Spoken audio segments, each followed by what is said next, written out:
और इधर इधर बच्चे आराम से आमोद प्रमोद से नंद बाबा के साथ बैठे हैं।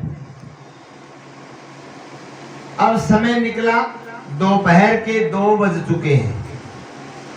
अब बच्चे तो बंधन में रहने वाले थे नहीं। नंद बाबा बार बार रोकते हैं, बच्चे तिल मिलाते हैं, कन्हैया से कहते हैं, कभी बलराम जी से कहते हैं कि कहो ना बाबा ने थोड़ा घूम करके आएंगे, देखेंगे। अरे इतना बड़ा सुंदर राज्य दिखाई दे रहा है और इतनी बड़ी बड़ी ये कांच के महल दिखाई दे रहे हैं, आने का लाभ क्या होगा जब हम घूमेंगे नहीं तो।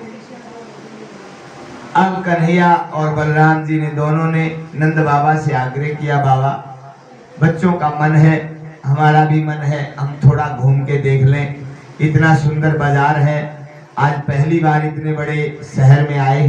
बाबा ने कहा नहीं, तुम्हें पता है यहाँ का राजा है कंस, और यहाँ के जो सेवक हैं वो भी कंस के ही अनुचर हैं, सारे वो भी सारे कंस जैसे ही हैं, इसलिए कहीं नहीं जाना, आराम से बैठो। लेकिन बच्चे तो मानने वाले नहीं थे। अब बार बार आग्रह करते हैं तो बाबा ने स्वीकृति दी, देखो बस यहाँ तक थोड़ी दूर घूम करके शीघ्र आ जाना, आगे बाजार में राज्य में प्रवेश नहीं करना, नहीं तो ठीक नहीं। धमकाया भी है और स्वीकृति भी दी है। अब बच्चे तो बच्चे होते हैं, एक बार बस स्वीकृति मिल जाए। सभी बच्चे आगे निकले छुपते छुपाते और आंखों से ओझल हो गए। जैसे ही राजमार्ग पर पहुंचे, राजमार्ग पर सबसे पहले कंस का धोबी मिला, बड़े बड़े राजसी वस्त्र धो करके प्रवेश करके और महल की तरफ जा रहा था। बच्चों ने वस्त्रों पर दृष्टि डाली, कन्हैया से कहा, लाला देख रहे हो कितने सुंदर वस्त्र हैं, हमने तो देखे भी नहीं। तब तक धोबी पास में आया। कन्हैया ने कहा, मामा राम राम। अब वो कंस का धोबी था, आंखें निकाल करके ये काला कुलूटा मामा भांजा कौन आ गया, कौन है? अरे हम यहाँ के राजा कंस के भांजे हैं, देवकी का पुत्र हूं मैं, तो तुम भी मामा के घर के तो सारे मामा ही लगे ना। अब घूरते हुए आगे बढ़ा, कन्हैया ने फिर रास्ता रोक लिया। अरे वस्त्र दिखाओ, इतने सुंदर वस्त्र हैं, किसके वस्त्र हैं, जरा दिखाओ। तो धोबी तो कंस का था। धोबी ने अपशब्द कहे, ऐसे अपशब्द कहे कि कन्हैया ने उसी समय एक ऐसा तमाचा लगाया कि धोबी के प्राण पखेरु ही उड़ गए। वस्त्रों की गठरी खोली। अब बच्चों की टोली तो लंबी चौड़ी थी, वस्त्र निकालते हैं, पहन करके देखते हैं, लेकिन वो वस्त्र तो कंस के थे। अब पहन करके मस्त तो होते हैं, लेकिन जैसे ही चलते हैं तो रोड भी की सफाई भी साथ साथ हो रही है, इतने बड़े थे। अब बच्चे बड़े प्रसन्न हुए, आगे बढ़े। आगे जो है एक द्रोण नाम का दर्जी, जिसके 50 कारीगर काम कर रहे थे कपड़े सिलने का। जैसे ही हल्ला गुल्ला सुना और ये पता चला कि नंद का वो लड़का आ गया है वृंदावन से, वो है तो देवकी का, ये चर्चा भी हो चुकी थी सारे नगर में। देखने के लिए बाहर निकला तो छोटे छोटे बच्चे रंग बिरंगे रंग के और रंग बिरंगे वस्त्रों में इतने सुंदर लगे कि दर्जी के मन में भाव आया कि क्यों न मैं इनकी सेवा करूं। सेवा भाव आया तो हाथ जोड़ करके प्रणाम किया बच्चों को, कहने लगे, प्रभु अगर आपकी कुछ आज्ञा हो, आदेश हो तो मैं कुछ सेवा कर दूं।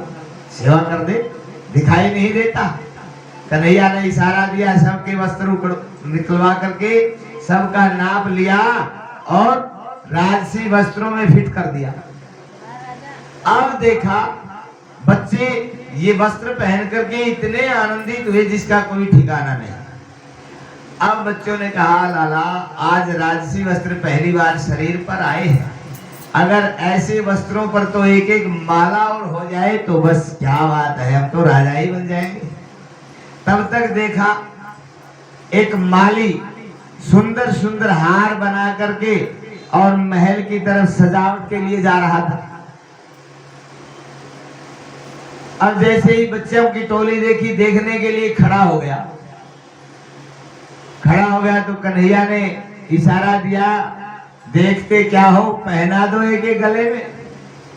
वो भी बच्चों की इस बात पर रीझ करके, बच्चे छोटे छोटे हैं, कोमल स्वभाव के, बड़े सुंदर लग रहे हैं।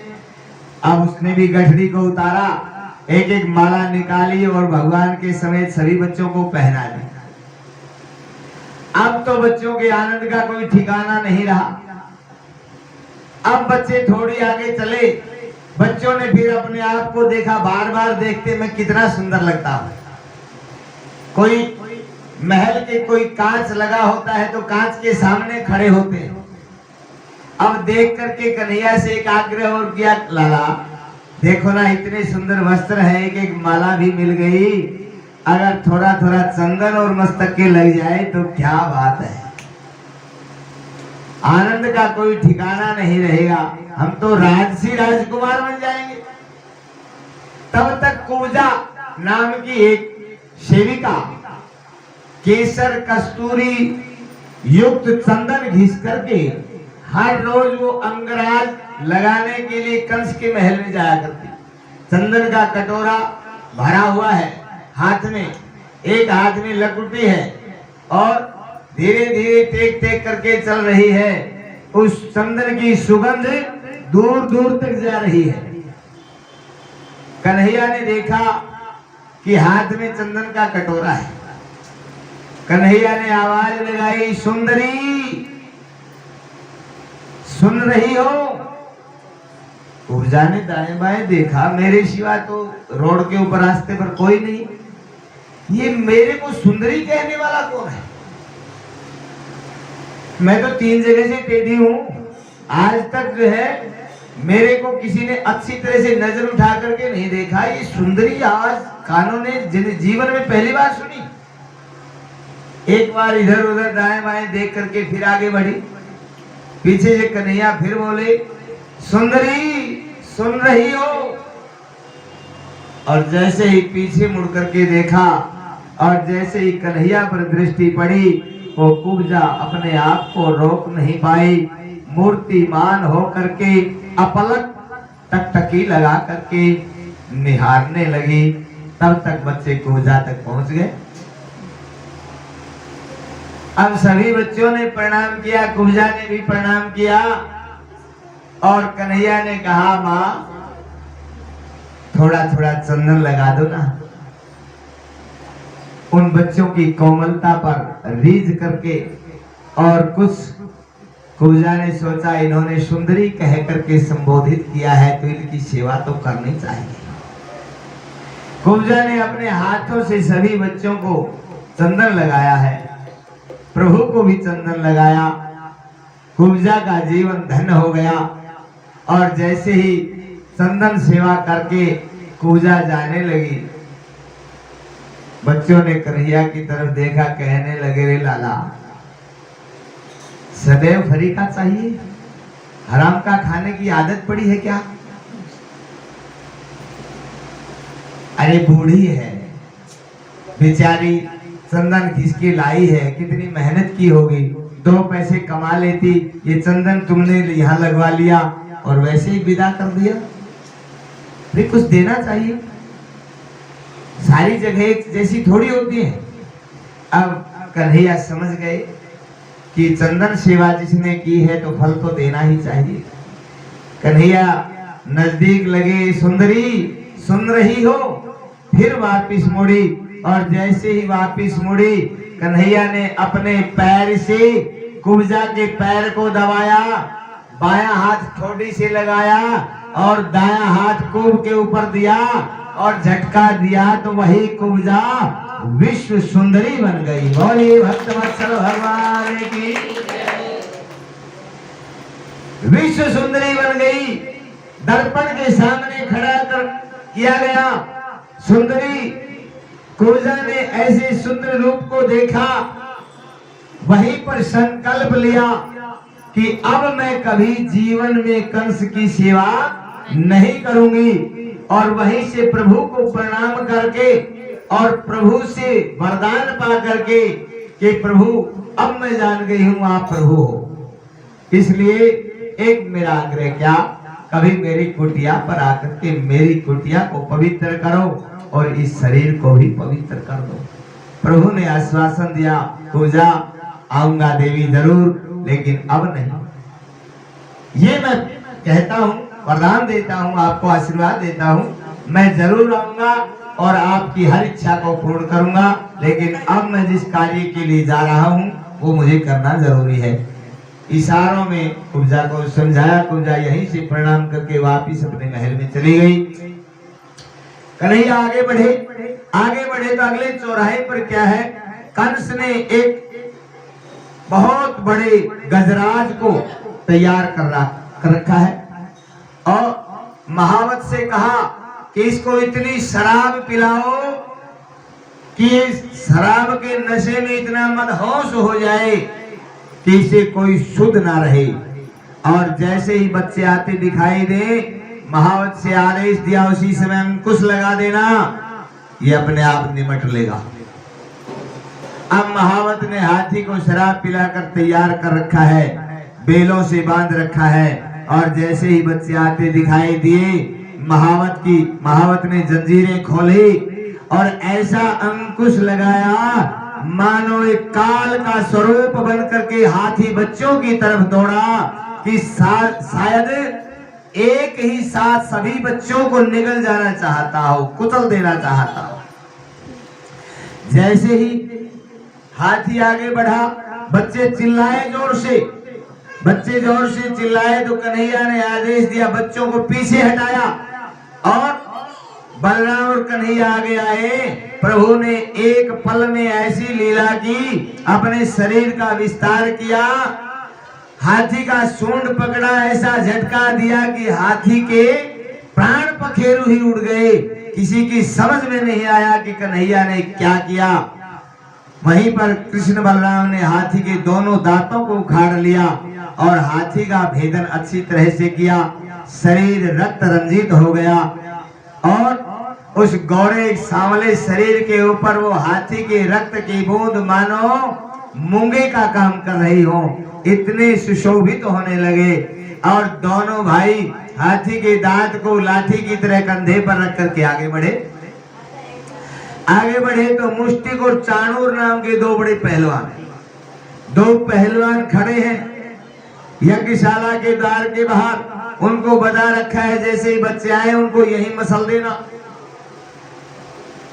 उसी समय कन्हैया ने चाणूर को पकड़ा, बलराम ने मुष्टिक को पकड़ा, मल्ल युद्ध प्रारंभ हुआ और अंत में दोनों का काम तमाम हुआ।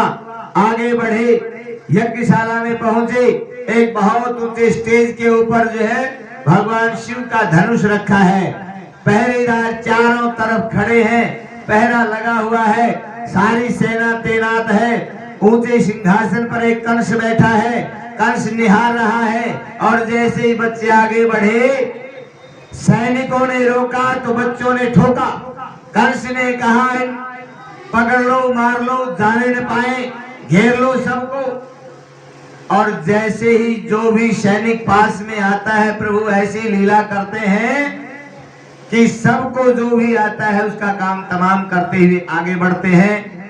इस प्रकार से कन्हैया जहां पर धनुष रखा था, धनुष यज्ञ के मंच पर चढ़े और सबसे पहले धनुष को उठाया और धनुष को खंडित किया। बहुत जोर से आवाज हुई, अंतरिक्ष में चमक हुई, ब्रह्मांड गूंजने लगा, पृथ्वी हिलने लगी। इतनी तेज आवाज सुनी, कंस कांपने लगा। कंस ने कन्हैया के अंदर अपना काल दिखाई देने लगा। जैसे ही कन्हैया ने अपनी चारों तरफ दृष्टि दौड़ाई, बहुत बड़ी सभा में अनेकानेक राजा महाराजा, संत महात्मा, ब्राह्मण, गोप गोपियां सभी वहां पर तैनात थे। लेकिन जिसकी रही भावना जैसी, प्रभु मुहूर्त दिन देखी तैसी। जिसका जैसा भाव था प्रभु में वैसा ही नजर आने लगा। पहलवानों को पहलवान, राजाओं को महाराजा, संतों को भगवान, कामियों को कामदेव। इस प्रकार से देवकी वसुदेव भी जेल से देख रहे थे, झरोके से उनको छोटा सा लाला नजर आता है और कंस को कन्हैया में अपना काल दिखाई देने लगा। तो जिसकी जैसी भावना थी वैसा ही परमात्मा ने स्वरूप बनाया है। और कन्हैया ने देखा मामा ऊंचे आसन पर बैठे हैं। कन्हैया को तो पता था इस दुष्ट ने मेरी मां के केस पकड़ करके अपमानित किया है। वंश की तरफ आगे बढ़े। कंस चिल्ला रहा है, पकड़ो मारो जाने न पाए, लेकिन सभी सैनिक मूर्तिमान हो गए, समझ गए ये साधारण बच्चा नहीं है। क्यों? क्योंकि वो यज्ञशाला तो मुंडमाला बन चुकी थी, जो भी आता था गर्दन धड़ से अलग हो जाती थी। अब प्राण तो सबको प्यारे लगते हैं। कंस चिल्लाता रहा, सभी तमाशा देखते रहे और कन्हैया आगे बढ़े। जैसे ही ऊंचे सिंहासन पर बैठे, कंस की तरफ सीढ़ियों से कन्हैया जाने लगे। कंस कांपने लगा। इतना बड़ा राजा कन्हैया को देख करके, मृत्यु को देख करके हांफने लगा, कांपने लगा। उतावला होकर के ध्यान से तलवार निकाली, मारने के लिए जैसे ही उद्यत हुआ, कन्हैया उछल गए। वार का प्रहार नीचे हुआ। कन्हैया ने केस पकड़ी, झटका दिया, नीचे पटका और पद का आघात किया। पद का आघात करके केस पकड़ करके घुमाने लगे। झरोके से जेल से आवाज आई, बेटा इसको छोड़ना मत, तुम्हारे निरपराध 6 भाइयों का हत्यारा है ये कंस। जैसे ही झरोके से आवाज आई, कन्हैया ने एक दृष्टि डाली। कन्हैया को क्रोध आया। कुछ समय तक तो चाकी की तरह कंस को नचाया और फिर ऐसा प्रहार किया कि कंस के प्राण पखेरु उड़ गए। बोली भक्तवत्सल भगवान की। ऐसा होते ही देवता आकाश में आए, पुष्पों की वर्षा होने लगी, दुर्दुभियां बजने लगी, चारों तरफ आनंद ही आनंद छाया। दौड़ करके कृष्ण बलराम जेल की तरफ गए। जेल के ताले खोले गए। महाराजा उग्रसेन देव की और वसुदेव आदि निरपराध कैदियों को जेल से मुक्त किया। और उसी समय महाराजा उग्रसेन को मथुरा का राज सिंहासन के ऊपर अभिषिक्त किया। कंस का अंतिम संस्कार हुआ। सभी जय जयकार करने लगे। मथुरा में आनंद मंगल छा गया। इधर नंद बाबा और गोपों को पता चला कि कंस मारा गया। दौड़ दौड़ करके आए, सभी आनंदित हुए। कंस वसुदेव आपस में मिले, सभी चर्चाएं हुई। बहुत विस्तार की लीला है। सभी बातों के बाद जैसे ही दोनों मित्र आज इतने वर्षों में मिले हैं, अब वसुदेव तो हाथ जोड़ करके नंद से कहते हैं, बाबा मैं कितना स्वार्थी हूं। मैंने अपने स्वार्थ के लिए आपकी कन्या को कंस के हाथों सौंप करके बलिदान दे दिया। हो सके तो मुझे क्षमा कर देना। नंद बाबा इस प्रकार दुखी हैं कि मेरे मित्र वसुदेव के 6 पुत्रों का वध कंस ने कर दिया। इनकी जो भी संतान हुई, कंस ने इनको कितने कष्ट दिए। कोई बात नहीं मित्र, अब सुख का समय आ गया है। कंस बड़ा आतताई था, हत्यारा था, लेकिन बार बार जैसे ही नंद बाबा से कहते हैं वसुदेव जी कि हे नंद जी, हे मित्र, हे बाबा, अगर हो सके तो मुझे क्षमा कर देना। कई बार ये बात सुनी, नंद बाबा को चेतना आई। पूछने लगा, वासुदेव कैसी क्षमा मांग रहे हो? यहाँ पर नंद बाबा ने सारा वृत्तांत सुनाया। नंद बाबा ने जब सुना वासुदेव के मुख से कि कन्हैया मेरा यशोदा का नहीं देवकी का पुत्र है, ये वसुदेव छोड़ करके आया था और कन्या को लेकर के आया, मूर्तिमान होकर टकटकी लगा करके कन्हैया को निहारने लगे। रे छलिया, आज तक ये भेद तुमने छुपाया। आंखों से अश्रु प्रवाहित होने लगे।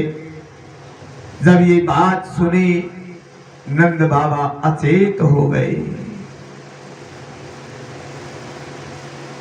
जिस प्रकार से मूर्छा टूटी,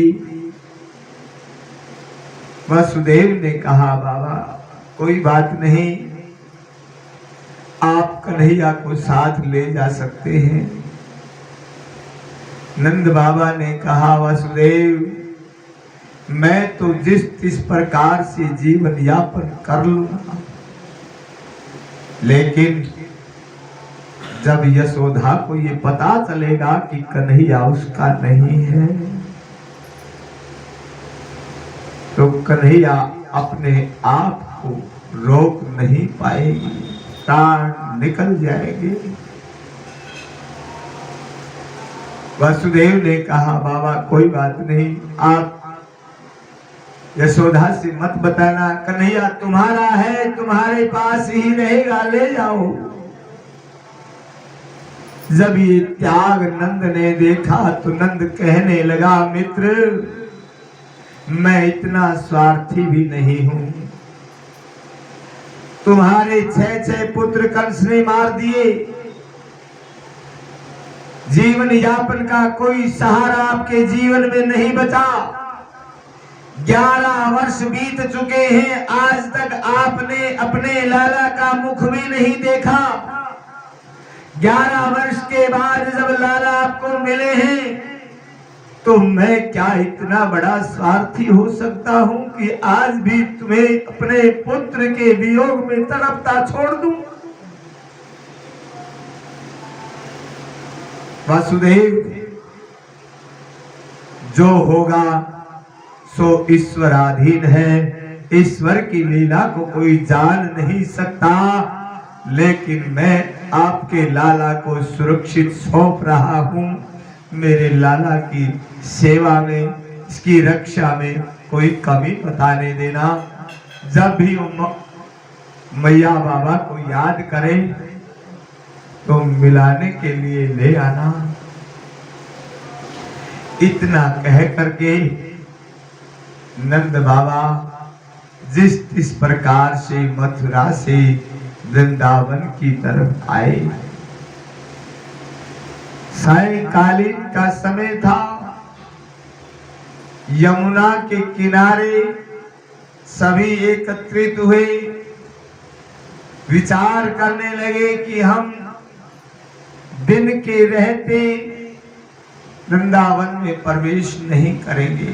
जब रात्रि होगी सब अपने अपने घरों में सो जाएंगे, अर्धरात्रि में प्रवेश करेंगे, किसी को पता नहीं चलेगा। और जब पता चलेगा तो ईश्वर अपने आप व्यवस्था बनाएगा। अर्धरात्रि का समय हुआ, सभी गोप और गोप बच्चे धीरे धीरे अपने अपने घरों में प्रवेश कर गए। नंद बाबा गौशाला के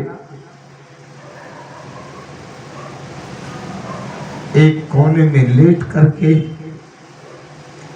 अपनी व्यथा को व्यवस्थित करते हुए, कन्हैया को याद करते हुए बैठ जाते हैं। जिस प्रकार से प्रातःकाल सूर्य उदय हुआ, मां यशोदा ने मथुरा में गए हुए बच्चों को देखा। बच्चों से पूछती है बेटा तुम कब आए? बच्चे मुंह मोड़ करके चले जाते हैं। एक से पूछा, 2 से पूछा, 4 से पूछा, बच्चे मौन है। कोई बच्चा रुक करके कोई जवाब नहीं देता। एक बच्चा फिर आता दिखाई दिया। मैया सावधान हुई, दौड़ करके उस बच्चे को पकड़ लिया। बताओ कब आए? मां रात में आए थे। मेरा कन्हैया कहाँ है? बताओ कन्हैया कहाँ है? बच्चे ने गौशाला की तरफ इशारा किया, मानो बता रहे हो मां गौशाला में जाओ, आपको सारा वृत्तांत पता लग जाएगा। मैया ने सोचा रात्रि में लेट आए होंगे और रात्रि में गौशाला में विश्राम कर लिया होगा। दौड़ करके आई, गौशाला में प्रवेश हुआ। कन्हैया कन्हैया, लाला लाला। वो बूढ़ी माँ कभी इधर दौड़ती है तो कभी इधर भागती है, कभी गिरती है तो कभी उठती है, कभी गौओं की तरफ देखती है तो कभी ग्वालों की तरफ। कन्हैया कन्हैया, लाला लाला। सारी गौशाला में कन्हैया और लाला की गूंज से गुंजार चारों तरफ फैल गई। एक कोने में पड़े नंद की सिसकियां बढ़ गई, कंठ रुंध गया, अश्रुधारा प्रवाहित हुई। मूर्तिमान होकर के सोचने लगे मैं क्या जवाब दूंगा। वो बूढ़ी माँ कन्हैया कन्हैया, लाला लाला कहाँ हो? अपने आप कहती है वो बड़ा नटखट है, छुप गया होगा, चलो इधर देखती हूँ। उधर दौड़ करके जाती है, कहीं न कहीं छुप गया होगा, बड़ा नटखट है। कभी इधर जाती है, लेकिन ढूंढते ढूंढते कन्हैया तो नहीं मिले। एक कोने में सिसकियां लेते हुए नंद बाबा मिले। मां लपक करके नंद बाबा की तरफ आगे बढ़ी, पूछने लगी मेरा लाला कहाँ है? लाला कहाँ है? मां पूछ रही है, नंद बाबा मौन है। मैया ने दोनों हाथों से पकड़ करके झकझोरना हिलाना शुरू किया, बताइए मेरे कन्हैया कहाँ है? नंद बाबा तो मौन थे, लेकिन मानो नंद बाबा की आंखों से बहती हुई धार ये स्पष्ट बता रही हो कि यशोदा, जिसको तू अपना लाला मानती है वो तेरा नहीं देवकी का लाला है।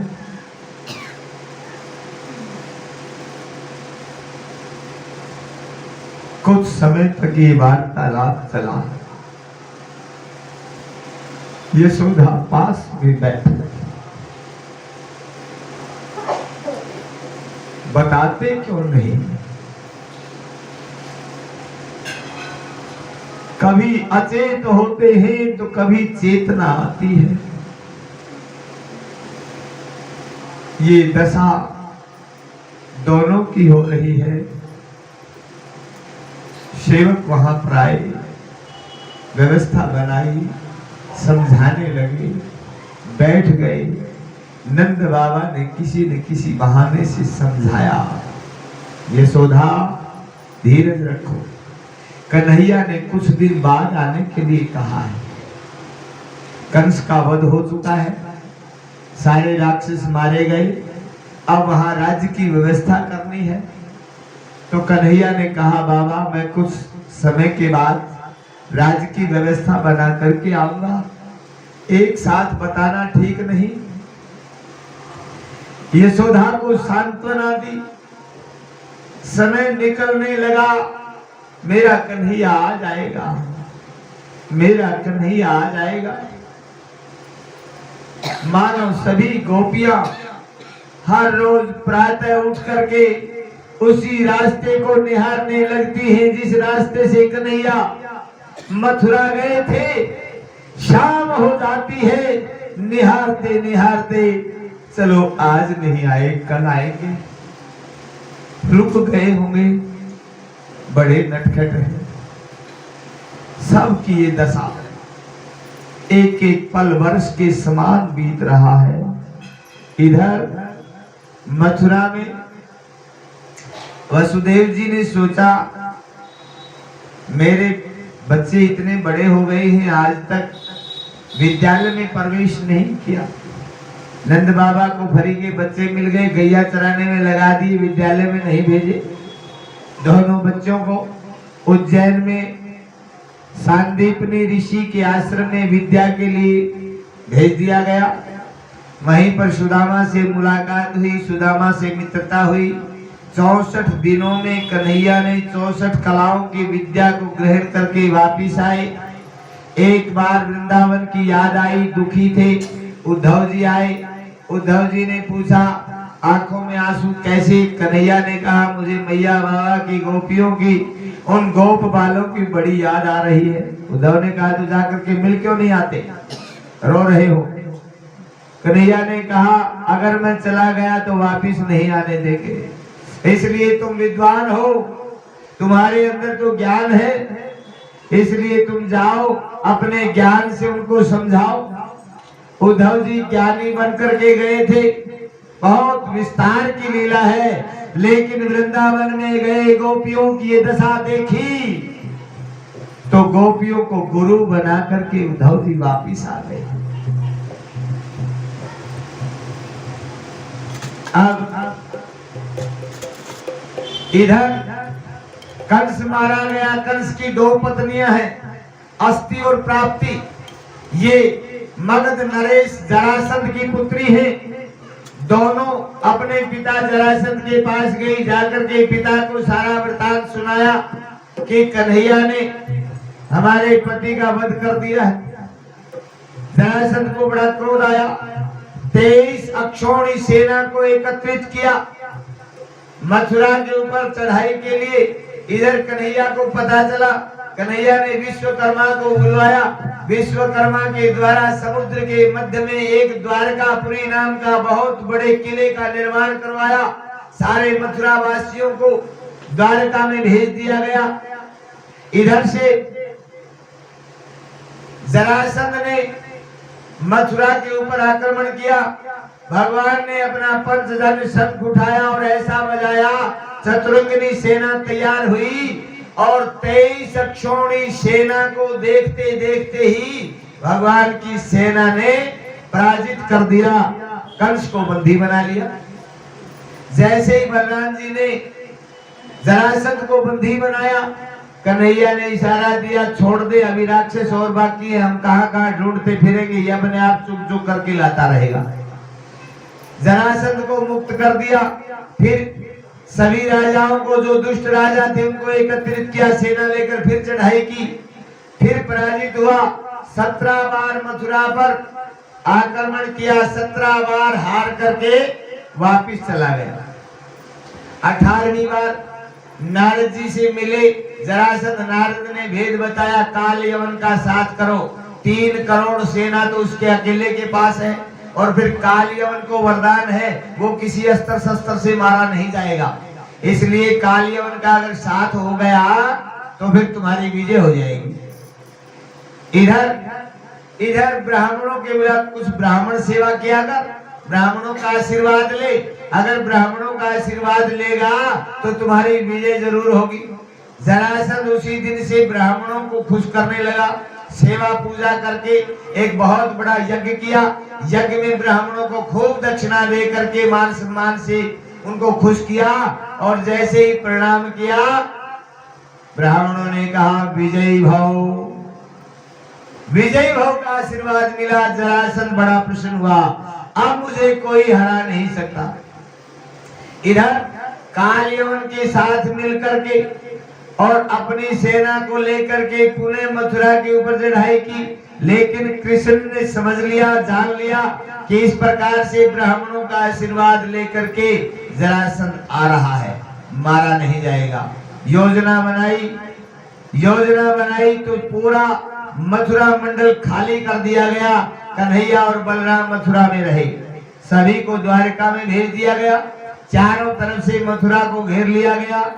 काल यवन जिस द्वार के ऊपर थे उस द्वार से कन्हैया तो अपना पीतांबर कमर कसी, कमर के बांधा, मुट्ठी बंद की और कालियवन के आगे से दौड़ा। जरासंध ने इशारा दिया, यही है दुष्ट, पकड़ो इसको, जाने न पाए। आगे आगे कन्हैया, पीछे पीछे कालियवन, और जाते जाते एक पहाड़ की इतनी गहरी गुफा थी, गुफा में प्रवेश कर गए कन्हैया। आगे आगे कन्हैया, पीछे पीछे कालियवन। आगे उस गुफा में मुचकुंद महाराज सोए हुए थे। भगवान ने अपना पीतांबर उठाया, मुचकुंद महाराज के ऊपर डाला। प्रभु तो आगे निकल गए, पीछे से कालियवन आया। सोचा कन्हैया यही छुप कर सो रहा है, पद का आघात किया। मुचकुंद महाराज की निद्रा टूटी, दृष्टि पड़ी, दृष्टि पड़ते ही जल करके भस्म हो गया। महाराज परीक्षित ने कहा, गुरुदेव अब तक तो कहते थे कालियवन मारा ही नहीं मरेगा, ऐसा वरदान है, किसी अस्त्र शस्त्र से काटा नहीं जाएगा, 1 मिनट में मर भी गया। ये मुचकुंद कौन था और कालियवन मरा कैसे? सुखदेव जी कहने लगे, ये मुचकुंद महाराज मानधाता के पुत्र हैं। एक बार देवासुर संग्राम हुआ, संग्राम में देवताओं के पक्ष से मुचकुंद ने राक्षसों के साथ युद्ध किया, देवताओं को विजय दिलाई। उस समय देवता प्रसन्न होकर के कहने लगे, वरदान मांगो, हम तुम्हारे सौरव से, वीरता से बड़े प्रसन्न हैं।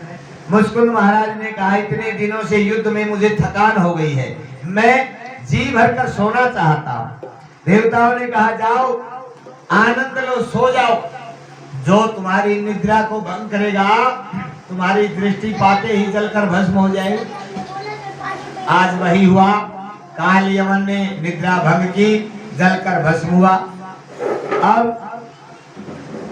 अब प्रभु बाहर आए। मुचकुंद महाराज ने प्रभु के दर्शन किए, प्रभु को प्रणाम किया, प्रभु ने आशीर्वाद दिया और मुचकुंद महाराज यहाँ से भगवान का आशीर्वाद लेकर के गंधमादन पर्वत पर भगवान का भजन करने के लिए, तपस्या करने के लिए चले गए। इधर से बलराम और श्री कृष्ण जरासंध को देख करके पहाड़ की चोटी पर जा चढ़े। जरासंध ने आदेश दे दिया, घेर लो इस पर्वत को, लगा दो आग पर्वत के, बचने न पाए, जलकर भस्म हो जाएंगे। अब सैनिक पर्वत को घेरने लगे, लेकिन कन्हैया बलराम तो समुद्र के रास्ते छलांग लगाई, द्वारिका में आ गए। इधर से सारे पहाड़ पर जरासंध ने आग लगा दी। निश्चिंत होकर के जरासंध वापिस आ गया कि दोनों जल करके भस्म हो चुके हैं, मर चुके हैं। निश्चिंत होकर के घर आया, ब्राह्मणों को फिर खुश किया कि ब्राह्मणों के आशीर्वाद ने जो काम किया, हमारी तो विजय हुई। यहाँ पर श्री सुखदेव जी महाराज कहते हैं, यहाँ भगवान युद्ध भूमि से भागे हैं, तो यहाँ भी भगवान के एक नाम और भक्तों ने दिया, बोली रण छोड़ भगवान की। समय बीतने लगा। सुखदेव जी कहते हैं, राजन इधर कुंदनपुर के महाराज जिसका नाम है भीष्मक, भीष्मक के 5 बेटे हैं, एक बेटी है। बड़े बेटे का नाम है रुक्मी, छोटी बेटी का नाम है रुक्मणी। रुक्मणी जब बच्ची थी, नारद जी ने हस्त रेखा देख करके बताया था कि इसका विवाह द्वारिकाधीश कृष्ण के साथ होगा। उनके कुलगुरु ने भी बताया, जब विवाह के योग्य रुक्मणी हुई, कि आप स्वयंवर मत करें, सीधे कृष्ण के साथ शादी कर दें। क्यों? क्योंकि इनका विवाह उसी के साथ होना है। महाराजा भीष्मक और महारानी बड़ी प्रसन्न हुई, लेकिन रुक्मी दुष्ट था। रुक्मी ने कहा, मेरी बहन उस ग्वाले की पत्नी नहीं बन सकती, क्या है उसके पास? मेरी बहन तो एक पट महिषी बनेगी, किसी राजकुमार की रानी बनेगी। अब कौन है वो? जरासंध का मुंह बोला बेटा शिशुपाल, जो चेदी नरेश का पुत्र है। ये जरासंध ने गोद ले लिया था। जरासंध के कोई संतान नहीं थी। बाद में एक पुत्र हुआ जरासंध के भी, जिसका नाम सहदेव है। ये बाद में हुआ। तो मेरी बहन जो है शिशुपाल की पत्नी बनेगी। अब रुक्मी के सामने राजा मौन रहते थे, क्योंकि रुक्मी जो है बड़ा हठी था और दुष्ट था और बलवान भी था। चलो ठीक है, कोई बात नहीं। अपने आप विवाह की चिट्ठी लिखवा करके, लगन निकलवा करके और जरासंध के पास शिशुपाल के विवाह की तैयारी की, खबर पहुंचा दी। विवाह की पत्रिका पहुंचा दी। रुक्मणी को पता लगा कि मेरा विवाह शिशुपाल के साथ निश्चित कर दिया है। चिंतित रहने लगी, मेरा क्या होगा। वो तो मन कर्म वचन से भगवान को मानती थी। जब भी ब्राह्मणों के मुख से कथाएं सुनती थी, भगवान के गुणानुवाद सुन करके मन ही मन में कथा सुन करके, गुणों को सुन करके प्रभु को पति रूप में मान चुकी थी कि मैं विवाह करूंगी तो श्री कृष्ण के साथ ही करूंगी। अब दुखी हुई, विवाह नजदीक लगा, देखा अब तो विवाह का समय बहुत कम रह गया, बारात आने वाली है, 3 दिन विवाह में बचे हैं। उसी समय इतनी चिंता हुई, खाना पीना छोड़ दिया। अब मेरी संकट की घड़ी में कौन मदद करे। सोचा ये ब्राह्मण तो परोपकारी है, संकट की घड़ी में ब्राह्मण ही मदद करते हैं। ब्राह्मण देवता को, अपने कुल गुरु को याद किया। कुल गुरु जी आए, बेटी बात क्या है। रुक्मणी ने सारा वृतांत बता दिया। एक प्रेम पत्र लिखा जिसको आजकल की भाषा में लव मैटर कहते हैं। हाँ बस 10 मिनट बाद 2 मिनट। होली वृंदावन बिहारी लाल की।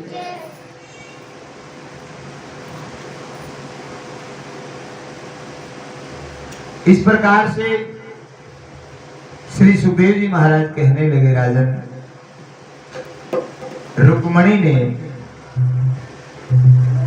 ब्राह्मण को एक पत्र लिख करके दिया।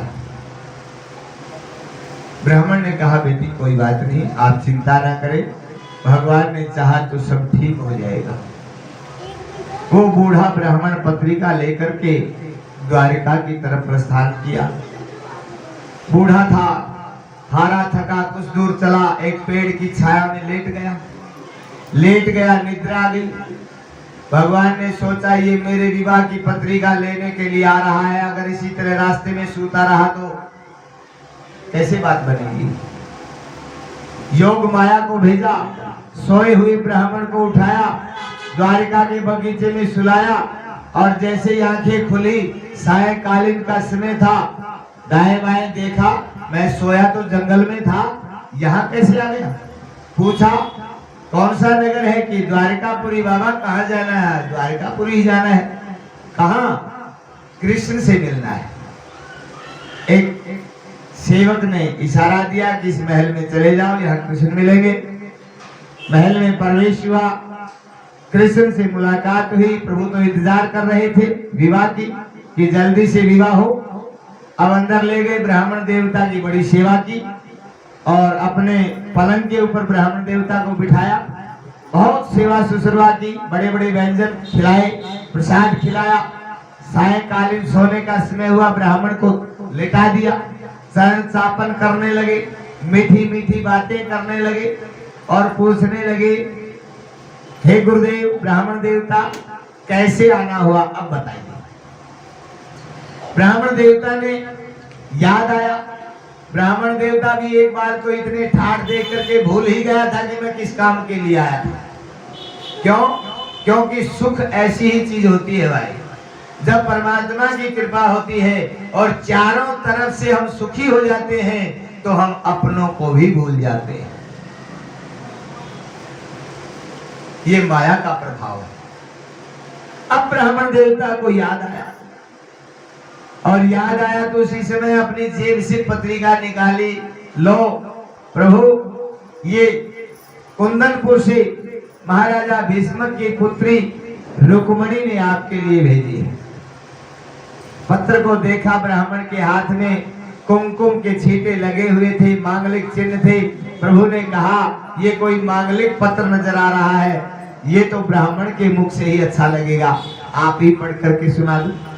उसी समय बार बार आग्रह किया कि प्रभु ये आपका लव लेटर है, आप इसको पढ़ें, मैं दूसरों के पत्र क्यों पढ़ूं। प्रभु ने कहा नहीं कोई बात नहीं। ब्राह्मण ने पत्र पढ़ करके सुनाया। उसमें रुक्मणी ने अपना समर्पण प्रभु के चरणों में रखा। प्रभु ने स्वीकृति दी, कोई बात नहीं। उसी समय दारुक से कहा रथ लेकर के आए, कुंदनपुर की तरफ रथ चला। और जैसे ही इधर से बारात लेकर के शिशुपाल, जरासंध महाराज, चेटी, नरस, दमघोष और अनेकानेक राजाओं के साथ आए हैं। पता चला है कन्हैया भी इधर आ गए तो सेना को तैनात कर दिया गया, कुछ भी हो सकता है। चारों तरफ से कुंदनपुर को घेर लिया गया। इधर सुबह बलराम जी आए, पता चला कन्हैया कहाँ गए। कुंदनपुर से एक ब्राह्मण आया था, रात्रि में ही प्रस्थान कर गए। बलराम को पता चला वहां तो रुक्मणी का हरण हो सकता है, विवाह नहीं, वहां तो सेना की जरूरत है। और वो निहत्थे से चले गए, न अस्त्र न शस्त्र न बताया। अब यहाँ पर बलराम जी ने भी अपने पंचजन शंख की ऐसी ध्वनि की, चतुरंगनी सेना को तैयार किया, कुंदनपुर की तरफ प्रस्थान किया। और कुंदनपुर की सीमा पर पहुंचे तो कन्हैया खड़े मिले। वहां पर सारी तैनात थी। चिट्ठी में सारा वृत्तांत लिखा हुआ था। रुक्मणी ने बताया विवाह से पहले मैं गौरी पूजन करने आऊंगी, वहां से हरण कर लेना। अब सारी योजना पहले से बनी हुई थी। चारों तरफ से सैनिक तैनात थे। रुक्मणी पूजा के लिए आती है मंदिर में। इधर से बलराम ने कहा कन्हैया तुम रुक्मणी को लेकर के आओ, बाकी सेना को मैं संभालूंगा। रुक्मणी के मंदिर की तरफ, देवी मंदिर में रुक्मणी ने पूजा की, क्षमा याचना मांगते हुए अपनी कामना रखी। माँ भगवती प्रसन्न हुई, गले से माला खिसकी, प्रसाद रूप में रुक्मणी को प्राप्त हुई। बाएं अंग भड़कने लगे। रुक्मणी को यकीन हुआ प्रभु अवश्य मिलेंगे। द्वार के ऊपर आई, नेत्र रूपी घोड़े चारों तरफ अपने प्रियतम को निहारने लगे, लेकिन बहुत बड़ी सेना का सैलाब दिखाई दिया। कन्हैया कहीं दिखाई नहीं दिए। दूसरी सीढ़ी के ऊपर कदम रखा, चारों तरफ देखा, बड़े बड़े राजा महाराजा दिखाई दिए, कन्हैया दिखाई नहीं दिए। लेकिन यकीन, माँ का आशीर्वाद, ब्राह्मणों का आशीर्वाद, जिस ब्राह्मण ने सौभाग्यवती भाव का आशीर्वाद दे दिया हो उसका संकल्प पूर्ण होगा, ये यकीन हुआ। तीसरी सीढ़ी के ऊपर कदम रखा, नेत्र रूपी घोड़े प्रियतम को ढूंढने लगे। सामने से एक गरुड़ ध्वज रथ दिखाई दिया और मनोवेग से आकर के रुक्मणी के सामने आकर के खड़ा हुआ। कन्हैया ने आगे हाथ बढ़ाया, रुक्मणी का हाथ अपने हाथ में लिया, झटका दिया, रुक्मणी को रथारूढ़ किया। रथ मनोवेग से मथुरा की तरफ चला। और ये रुक्मणी रमण भगवान की। अब सारे मूर्तिमान होकर के देख रहे हैं, मानो इतनी सुंदर जोड़ी भगवान ने रची है। तो सभी निहारने लगे और कहने लगे जोड़ी तो बहुत सुंदर है। ये भूल गए कि तुम पहरा किसका दे रहे हो। जब शिशुपाल की दृष्टि पड़ी, ले गया ले गया ले गया, शोर हुआ, तो उसी समय युद्ध हुआ। कन्हैया आगे निकल चुके थे। सारी सेना को बलराम जी की सेना ने परास्त किया। रुक्मी को बंदी बनाया, बलराम जी ने मुक्त करवाया। शिशुपाल को विवाह में भाभी ने काजल ज्यादा डाला, रो रो करके